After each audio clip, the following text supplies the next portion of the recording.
नमः शिवाय। जय श्री हरि, जय श्री कृष्ण। प्रिय भक्तजनों, आज हम बृहस्पतिवार यानी कि गुरुवार की व्रत कथा के बारे में सुनेंगे, जो इस प्रकार है।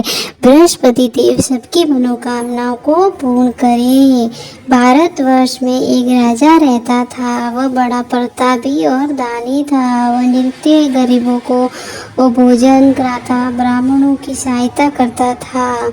ये बात उसकी रानी को अच्छी नहीं लगती थी। वह नहीं तो गरीबों को दान देती थी, नहीं भगवान की पूजा करती थी और राजा को भी दान देने से मना करती थी। एक दिन राजा शिकार खेलने वन में गए हुए थे। रानी महल में अकेली थी। उस समय बृहस्पति देव साधु के वेश में राजा के महल में भिक्षा लेने के लिए आए। भिक्षा मांगी। रानी ने भिक्षा देने से मना कर दिया और कहा, हे साधु महाराज, मैं तो दान पुण्य से तंग आ गई हूँ। मेरे पति सारा धन लुटाते रहते हैं। मेरी इच्छा है कि हमारा समस्त धन नष्ट हो जाए, फिर न रहेगी बांस और न बजेगी बांसुरी। साधु ने कहा, हे देवी, तुम बड़ी विचित्र हो। धन संतान तो सभी चाहते हैं, पुत्र लक्ष्मी तो पापी के घर पे होनी चाहिए। यदि तुम्हारे पास अधिक धन है तो तुम भूखों को भोजन दो, प्यासों के लिए प्याऊ बनाओ, मुसाफिरों के लिए धर्मशालाएं खुलवाओ। निर्धन व्यक्ति जो अपनी कन्या का विवाह न करा सके उनका विवाह कराओ।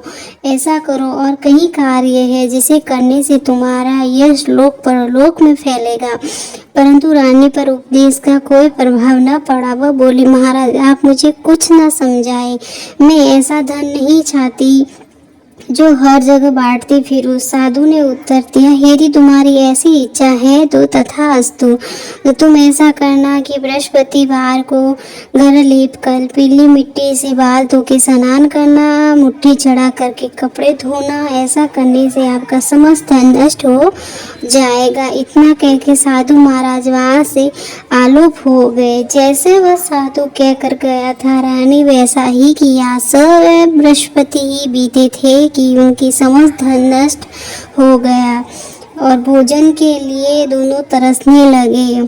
सांसारिक भोग से दुखी रहने लगे। तब वह राजा रानी से कहने लगा कि तुम यहीं पर रहो, मैं दूसरे राज्य में जाके कुछ कार्य करूँगा। यहाँ रह के मैं कुछ काम नहीं कर सकता क्योंकि यहाँ सभी लोग मुझे जानते हैं। इतना कह के राजा दूसरे राज्य चला गया।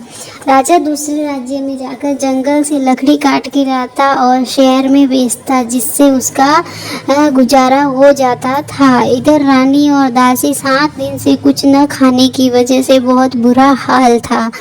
रानी ने दासी से कहा, हे दासी, तुम मेरी बहन के पास जाओ, उसके पास बहुत धन है, वह तुम्हें कुछ दे देगी। दासी रानी की बहन के पास गई और रानी का सारा हाल सुनाया। लेकिन रानी की बहन उस दिन बृहस्पतिवार की कथा कर रही थी, इसलिए कोई जवाब न दिया। तो दासी को बहुत गुस्सा आया और वो क्रोधित होकर वापस चली आई। आके रानी को सब बताया तो रानी दुखी होकर अपने भाग्य को कोसने लगी। और उधर रानी की बहन ने व्रत संपन्न किया, कथा सुनी। उसके बाद सोचने लगी कि मेरी बहन की दासी आई और मैंने उसे कोई जवाब नहीं दिया। वो बड़ी दुखी हुई और अपनी बहन के पास आई। अपनी बहन के पास आकर बोली कि मैंने तुम्हारी दासी को कोई जवाब नहीं दिया क्योंकि मेरे गुरुवार यानी बृहस्पतिवार का व्रत था, उसकी पूजा कर रही थी। जब पूजा और कथा करते तब ना तो किसी से बोलते हैं न खड़े होते हैं। कहो दासी, तुम क्यों आई थी?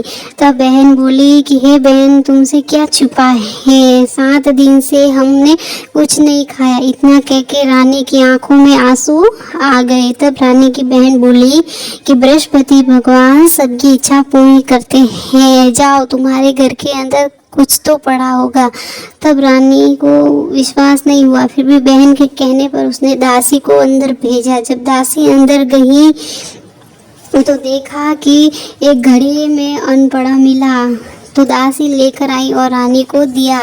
तब दासी बोली कि हे रानी, 7 दिन से जब हमने भी भोजन नहीं किया तो वो भी व्रत ही तो था, तो क्यों ना हम भी बृहस्पतिवार की व्रत की विधि और पूजा विधि जान ले।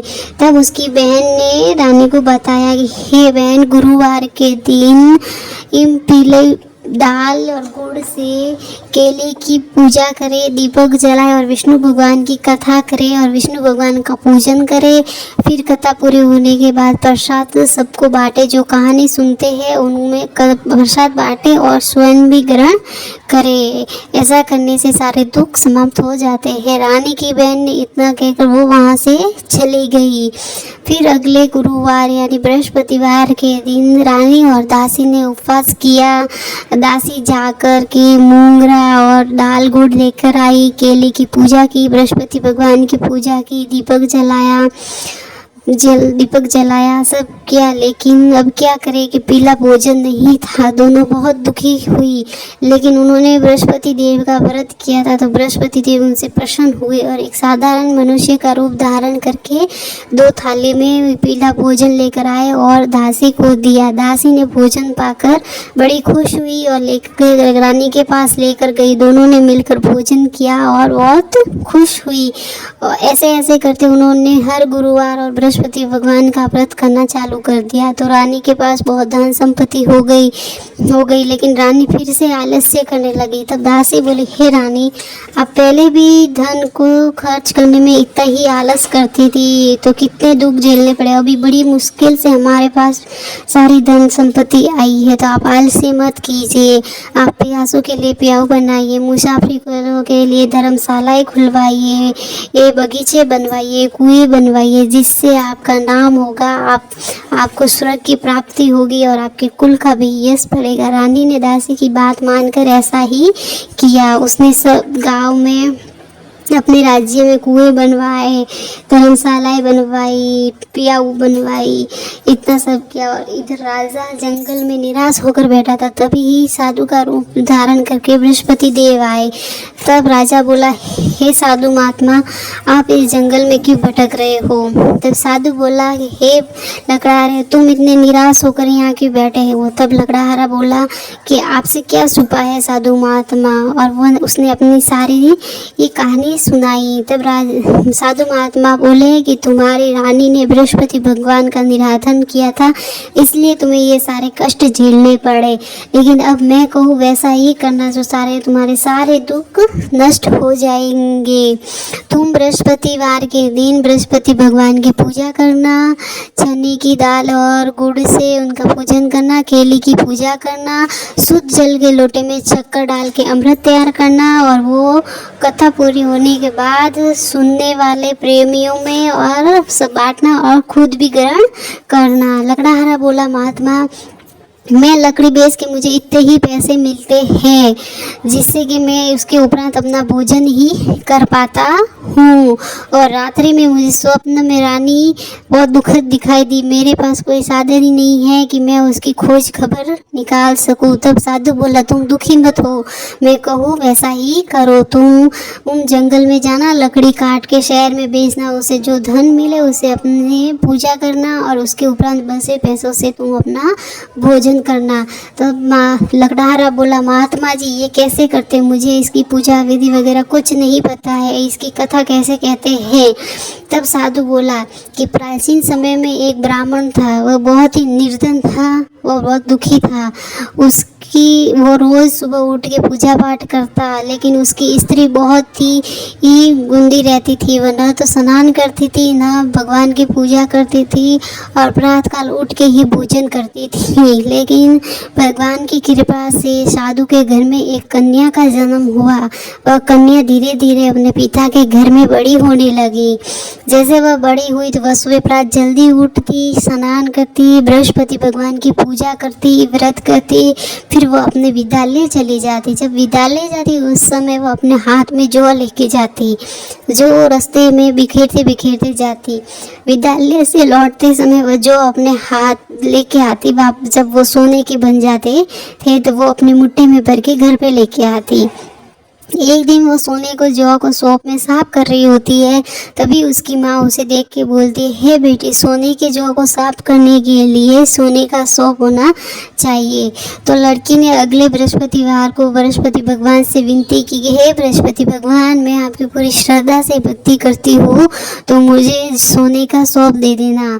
और उसी दिन जब वो विद्यालय जा रही थी तो जौ को रास्ते में बिखेरते बिखेरते गई, तो आते समय देखा तो वो सोने का सौंप हो गया। वो घर लेके आई। फिर अगले दिन वह सोने के सौंप में जौ को फटक के साफ कर रही थी।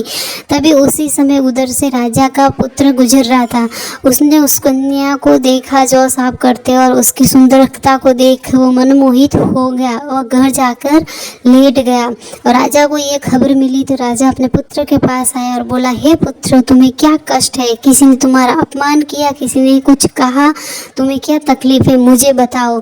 तब पुत्र ने कहा, नहीं पिताजी, मुझे कोई कष्ट नहीं है, किसी ने मेरा अपमान नहीं किया है। तो क्या बात है? तब उसने अपने पिताजी को बताया कि मैंने आज एक कन्या को देखा सोने के सौंप में जौ साफ करते हुए। तब राजा ने बताया, पुत्र, मुझे उसका पता नहीं पता है, तुम उसका पता लगाओ फिर मुझे बताओ। तब राजा ब्राह्मण के घर गया और उस ब्राह्मण की कन्या के साथ अपने बेटे का विवाह करवा दिया। जब कन्या ब्राह्मण के घर से गई तो ब्राह्मण के घर में वापस पहले जैसी दरिंदा आ गई और ब्राह्मण दुखी होने लगा। फिर एक दिन वह अपनी पुत्री के घर गया। जब वह अपनी पुत्री के घर गया तो पुत्री ने अपने पिता को दुखी देखकर उसकी माता के बारे में पूछा और कुछ धन देके अपने पिता को विदा कर लिया। कुछ समय ब्राह्मण का गुजर बसर हो गया, लेकिन वापस वही स्थिति हो गई। तब राजा ने बोला, तब ब्राह्मण वापस अपनी पुत्री के घर गया और वहाँ जाकर बोला तो पुत्री ने कहा, हे पिताजी, आप माता को मेरे पास लेके आना, मैं गरीबी दूर करने का उनको एक व्रत बताऊंगी। ब्राह्मण ने ऐसा ही किया, अपनी स्त्री को लेकर अपने पुत्री के घर आ गया। पुत्री ने अपनी माता को समझाया, लेकिन उसकी माता को कोई असर नहीं हुआ। प्रात उठते ही अपने पुत्री और बच्चों का चूटन खाने लगी। तो पुत्री को बहुत गुस्सा आया, तो उसने अपनी माँ को एक काल कोठरी में बंद कर दिया। जब काल कोठरी में बंद किया और दूसरे दिन सुबह जल्दी बाहर निकाल कर उसको स्नान कराया और पूजा पाठ करवाई। ऐसा करने से वो उसकी माँ थोड़ी सी ठीक हो गई और वो भी पूजा भक्ति करने लगी और बृहस्पति देव की पूजा करने लगी थी, जिससे उसको पुत्र की प्राप्ति हुई, उसके घर में धन संपदा हुई और उसको स्वर्ग लोक प्राप्त हुआ और ब्राह्मण भी अपना जीवन खुशी खुशी व्यापन करने लगा। इस प्रकार ये बृहस्पति भगवान की कहानी है।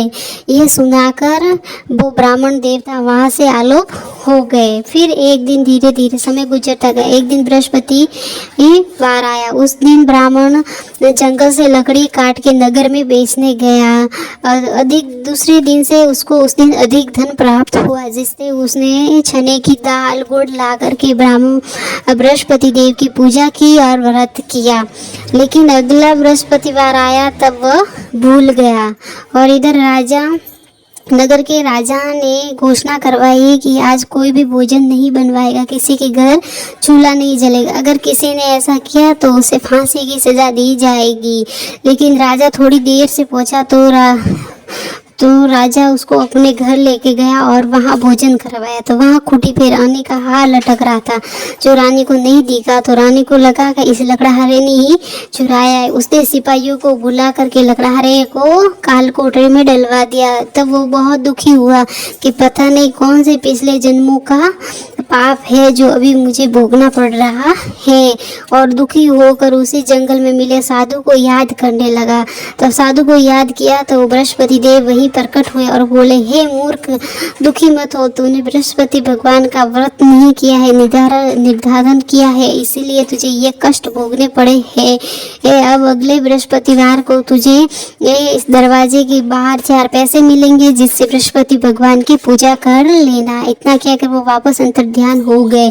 और लकड़हारे ने ऐसा ही किया, उन 4 पैसों से एक दाल और गुड़ लाकर बृहस्पति भगवान का पूजन किया, जिससे उसके सारे कष्ट समाप्त हो गए। और उधर बृहस्पति भगवान राजा के स्वप्न में आके बोले, हे राजा, तूने जिस लकड़हारे को बंद किया है वो राजा है, उसे छोड़ देना। रानी का हार उसी खूंटी पे टंगा हुआ है। अगर तूने ऐसा नहीं किया तो मैं तेरा सारा राज्य नष्ट कर दूंगा। तो राजा सुबह उठते ही देखा कि रानी का हार वहीं लटका मिला, और अब उसने जाकर लकड़हारे से क्षमा मांगी, उसको अधिक आभूषण दिए, अच्छे वस्त्र देकर उसे अपने नगर को भेज दिया। जब राजा अपने नगर को गया तब देखा कि वहाँ बहुत सारे बगीचे, धर्मशालाएं, कुएं, तालाब बहुत सारे बने हुए। तब उसने एक व्यक्ति से पूछा, ये सब किसका है? तब उस व्यक्ति ने बताया, ये दासी और रानी का है। तब रानी को पता चला कि राजा वापस आ रहे हैं, तो रानी ने दासी से बोला, हे दासी, जब राजा हमको गए थे तो हमारी बहुत बुरी हालत थी, अब वापस आके ये सब देखेंगे तो राजा भ्रमित हो जाएंगे, इसलिए तुम दरवाजे पे ही खड़ी रहना और राजा आए तब अंदर ले आना। तब राजा रानी के पास गए तो बहुत गुस्सा और क्रोधित हुए और बोले, ये सब कहाँ से आया? तब रानी ने बोला, हमने बृहस्पति भगवान की पूजा की, व्रत किया है, जिससे हमें ये सब प्राप्त हुआ है। तो राजा ने भी निश्चय किया कि सभी 7 दिन पश्चात तो सभी व्रत करते हैं, मैं 7 दिन व्रत करूँगा और दिन में 3 बार पूजा करूँगा। उसके बाद दाल राजा के दुपट्टे पे ही लटकती रहती थी। एक दिन राजा ने विचार किया कि क्यों ना बहन के वहाँ चला जाऊँ, और राजा घोड़े पे सवार होकर अपने बहन को मिलने निकल गया। तब रास्ते में जा रहे थे, एक लोग मुर्दे को लेके जा रहे थे। राजा उतर कर बोला, तुम लोग क्या मेरी कथा सुनोगे? तो एक ने बोला, हमारा तो व्यक्ति मर गया और इसको कथा सुननी है। तब कुछ लोगों ने बोला, ठीक है, हम तुम्हारी कथा सुनेंगे। जब कथा प्रारंभ की, थोड़ी होने के बाद वो मुर्दा थोड़ा सा हिला, और जब कथा पूर्ण हुई तब वह व्यक्ति राम का नाम लेके खड़ा हो गया। और राजा फिर घोड़े पे सवार होकर आगे चले गए। आगे गए तो एक खेत में एक किसान हल जोत रहा होता है। तब राजा किसान के पास जाके बोले कि क्या तुम मेरी कथा सुनोगे? तब किसान बोला, अगर मैं तुम्हारी कथा सुनने बैठ गया तो मेरा हल कौन जोतेगा? और इतना कह के राजा फिर वहाँ से चला गया। जैसे ही राजा वहाँ से गए तो उसके बैल पछाड़ खा के नीचे गिर गए और उसके पेट में दर्द होने लगा। तभी उसकी माँ भोजन लेके आई। उसकी माँ ने पूछा, क्या हुआ? तो उसने सारी कथा बताई। तब उसकी माँ भाग के उस राजा के पीछे गई और बोली कि मैं तुम्हारी कथा सुनूंगी, लेकिन तुम मेरे खेत में चल के कथा सुनाना। ठीक, तो राजा ठीक उसी के साथ चला गया, उसके खेत में कथा सुनाई। कथा सुनने के बाद उसके बैल उठ खड़े हुए और उसके किसान का पेट भी दर्द ठीक हो गया। फिर राजा अपने बहन के घर गया। बहन के घर गया तो अगली सुबह वहाँ सब लोग भोजन कर रहे थे। तब राजा ने अपनी बहन से पूछा कि इस नगर में ऐसा कोई व्यक्ति नहीं है जिसने अभी तक भोजन नहीं किया हो? तो उसकी बहन बोली, नहीं भैया, ये राज्य ऐसा है, ये नगर, कि यहाँ लोग पहले भोजन करते हैं फिर दूसरा कार्य करते हैं, लेकिन मैं बाहर देख के आती हूँ, अगर ऐसा कोई व्यक्ति मिले तो। उसकी बहन देखने जाती तो कोई नहीं मिल रहा। फिर उसे एक कुमार का घर दिखता है, जैसे कुमार का बेटा बहुत दिनों से बुखार था, तो उन लोगों ने 3 दिन से भोजन भी नहीं किया था। उसने जाके कुमार को बोला तो कुमार ने उसकी बात मान ली और राजा ने कुमार के घर जाके कहानी सुनाई। कहानी सुनते ही कुमार का बेटा ठीक हो गया। इससे राजा का यश बढ़ा और राजा की जय जयकार हुई। फिर राजा एक दिन अपनी बहन को बोले कि बहन चलो, तुम भी मेरे साथ चलो। तो बहन ने अपनी सास को बोला कि मैं भी भाई के साथ जाती हूँ। तो उसकी सास ने बोला, तुम चली जाओ, लेकिन अपने बालक को मत लेके जाना, क्योंकि तुम्हारे भाई के यहाँ कोई औलाद नहीं है। उसकी बहन बोली, भैया मैं चलूँगी, लेकिन बालक नहीं चलेंगे। तब राजा बोला कि जब बालक ही नहीं चल रहे तो तुम चल के क्या करोगी? और राजा दुखी होकर अपने नगर को लौट गया। वहाँ जाकर बहुत दुखी हुआ, रानी को सारा हाल बताया। तो रानी ने बोला कि आप निराश मत होइए, बृहस्पति देव ने इतना सब कुछ दिया है तो हमें औलाद भी जरूर देंगे। उसी दिन बृहस्पति देव राजा के स्वप्न में आके बोले, हे राजन, दुखी मत हो, तेरी पत्नी गर्भवती है। और राजा ये सुन के बहुत खुश हुआ और 9 महीने बाद राजा को एक पुत्र प्राप्ति हुई।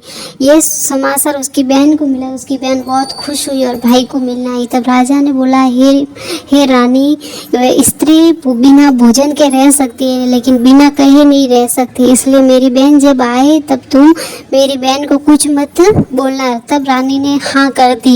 लेकिन जब राजा की बहन आई तो रानी ने बोला, कर तो नहीं आई हो, गधी चढ़ के आई हो। राजा की बहन बोली, भाभी इस प्रकार न कहती तो तुम्हें औलाद कैसे मिलती। बृहस्पति देव ऐसे ही है, जैसे जिसके मन की मनोकामना वह सबको पूर्ण करते हैं। जो सद्भावना पूर्वक बृहस्पतिवार का व्रत रखता है और कथा सुनता है, पढ़ता है अथवा दूसरों को सुनाता है, बृहस्पति देव उसकी सभी मनोकामनाओं को पूर्ण करता है। भगवान बृहस्पति देव उसी को सदैव रक्षा करते हैं। संसार में जो मनुष्य सद्भावना से भगवान की पूजा व्रत सच्चे हृदय से करता है तो उसकी सभी मनोकामनाएं पूर्ण हो जाती है। जैसी सच्ची भावना से रानी और राजा ने उसकी कथा का गुणगान किया था तो उनकी सभी इच्छाएं बृहस्पति देव जी ने पूर्ण कर ली। इसीलिए पूर्ण कथा सुनने के बाद प्रसाद लेकर जाना चाहिए। हृदय में उसका मनन करते हुए जय जयकार बोलना चाहिए। ये इस प्रकार बृहस्पति देव की कथा पूर्ण होती है। बृहस्पति भगवान आपकी सारी मनोकामनाओं को पूर्ण करे और आपकी सारी इच्छा पूर्ण हो।